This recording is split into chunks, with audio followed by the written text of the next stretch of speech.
नमस्कार दोस्तों, निशा का सवेरा में आप सभी का स्वागत है। अलिफ लैला।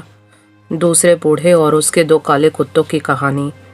दूसरे बूढ़े ने अपनी कहानी शुरू की। उसने बताया, ये दोनों कुत्ते मेरे सगे भाई हैं। पिताजी ने मरते वक्त हम तीनों भाइयों को 3000 अशर्फियाँ दी थी। हम उससे व्यापार चलाने लगे। मैंने एक दुकान खोल ली और मेरे बड़े भाई को विदेश में व्यापार करने का मन हुआ तो वे अपनी संपत्ति बेचकर सारे रुपयों के साथ विदेश चले गए। लगभग 1 साल बाद मेरी दुकान पर एक भिखारी आया और बोला, भगवान तुम्हारा भला करे।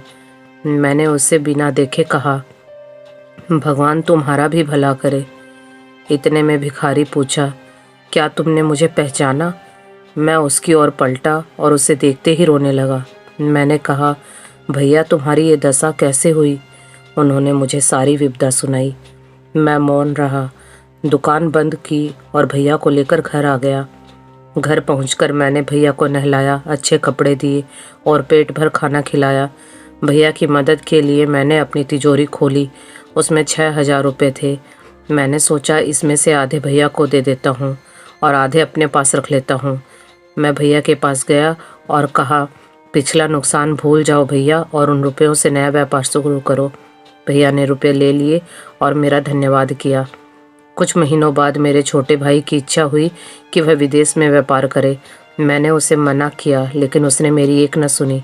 गांव का सारा माल बेचकर उसने रुपए जमा किए और विदेश चला गया। कुछ सालों बाद वह भी बड़े भैया की तरह फकीर बनकर लौटा। वह मेरे पास आकर रोने लगा। मैंने बड़े भाई की तरह उसकी भी मदद की। उसने नगर में ही व्यापार शुरू किया और हम सब आपस हंसी खुशी रहने लगे। धीरे धीरे कई साल बीत गए। एक रोज मेरे दोनों भाइयों ने कहा, हम सभी को विदेश जाकर व्यापार करना चाहिए। मैंने साफ इनकार किया और कहा, तुम दोनों विदेश गए थे ना व्यापार करने, क्या फ़ायदा हुआ जो मुझे भी चलने की कह रहे हो? दोनों भाई जिद पर अड़ गए और कहने लगे कि शायद इस बार तुम्हारे भाग्य से हमारा व्यापार चल पड़े, इसलिए हमारी भलाई के लिए चलो। रोज़ इस बात पर बहस होने लगी। मैं मना करता और वे चलने को कहते। ऐसे करते करते 5 साल बीते। फिर तंग आकर मैंने उनकी बात मान ली। उस समय मेरे पास मात्र 12,000 रुपये थे।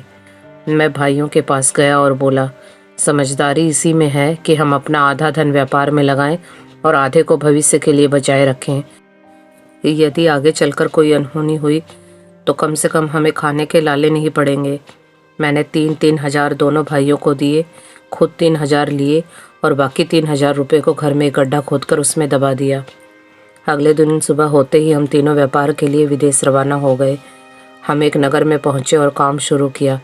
किस्मत ने साथ दिया और हमें कुछ ही महीनों में खूब मुनाफा हुआ। एक रोज़ हम जहाज़ में सफ़र कर रहे थे।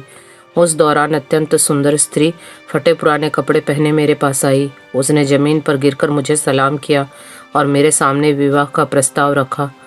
उसने निवेदन पूर्वक कहा, आप मुझसे विवाह कर मुझे धन्य कर दीजिए। मैंने साफ इनकार किया, लेकिन वह लगातार मिन्नतें करती रही। मुझे उस पर दया आ गई और मैंने उसका प्रस्ताव स्वीकार कर लिया। धीरे धीरे मुझे एहसास हुआ कि वह केवल सुंदर ही नहीं बल्कि अत्यंत बुद्धिमती भी है, जिस कारण मैं उससे प्रेम करने लगा। मुझे देखकर मेरे भाइयों को मुझसे ईर्ष्या होने लगी। वे मेरी जान के दुश्मन हो गए। मेरे भाइयों में द्वेष इस कदर भर गया कि रोज़ उन्होंने मुझे और मेरी पत्नी को समुद्र में फेंक दिया। हम डूब ही रहे थे, तभी न जाने कहाँ से मेरी पत्नी के अंदर अलौकिक शक्ति आई और वह सहारा देकर मुझे एक द्वीप पर लेकर आई। मैं बेहोश था। घंटों बाद जब होश आया तो मैंने उससे पूछा कि हम कहाँ हैं। पत्नी बोली, मेरे कारण तुम्हारी जान बची है। मैं वास्तव में परी हूँ। तुम्हारे तेज और यौवन को देखकर मैं तुम पर मोहित हो गई थी और तुमसे विवाह करने का फैसला किया।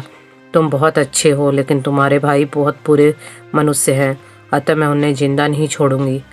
मैं उसकी सारी बातें सुनता रहा और जान बचाने के लिए उसका आग्रह किया। मैंने कहा, प्रिय, तुम्हारा बहुत बहुत उपकार, लेकिन एक विनती करना चाहता हूँ, मेरे भाइयों को जान से मत मारो। मैं उसे बार बार समझाता रहा, लेकिन उसका क्रोध बढ़ता गया। उसने झटके से मुझे उठाया और मेरे घर पर छत पर उतार कर कहीं गायब हो गई। मैं मकान के भीतर गया और गड्ढे में दबे रुपए निकाले। इन रुपयों से मैंने अपने लिए कुछ व्यापार शुरू करने और गुजर बसर करने की ठानी। रुपए लेकर जैसे ही मैं दुकान के पास आया तो मैंने देखा कि वहाँ 2 काले कुत्ते बैठे हैं। मुझे देखते ही वे मेरे पास आए और मेरे पाँव में सिर रखकर लौटने लगे। मैं ये सब समझ पाता इससे पहले ही परी मेरे सामने दोबारा प्रकट हुई और बोली, इन कुत्तों को देखकर घबराना मत, ये तुम्हारे भाई हैं। उसके शब्द सुनते ही मैं स्तब्ध रह गया और पूछा, ऐसा कैसे हुआ? वह बोली, मेरी बहन ने इन्हें यह रूप दिया है। तुम्हारे भाई आने वाले 10 सालों तक ऐसे ही रहेंगे। इतना कहते ही परी अंतर्ध्यान हो गई। किसी तरह 10 साल बीत गए हैं, इसलिए मैं इन दोनों को लेकर जंगल की ओर आया हूँ। बुजुर्ग की कहानी खत्म हुई और बोला, हे दैत्यराज, अब बताइए ये कहानी विचित्र लगी या नहीं? दैत्य बोला, वास्तव में आपकी कहानी बड़ी अद्भुत है। अपने वादे अनुसार मैं व्यापारी के अपराध का 1/3 भाग माफ़ करता हूँ। इस पर तीसरा बूढ़ा बोला, दैत्यराज, मैं भी आपको अपनी आप बीती सुनाना चाहता हूँ, लेकिन मेरी भी यही शर्त है कि आप बीती कि अगर कहानी अद्भुत हुई तो आए व्यापारी का अपराध का 1/3 अंश माफ़ कर देंगे। दैत्य ने बात स्वीकार कर ली। कहानी में आगे क्या हुआ? तीसरे बूढ़े ने कौन सी कहानी सुनाई? क्या व्यापारी का अपराध माफ़ हुआ? इन सवालों का जवाब जानने के लिए देखिए अगली वीडियो। धन्यवाद।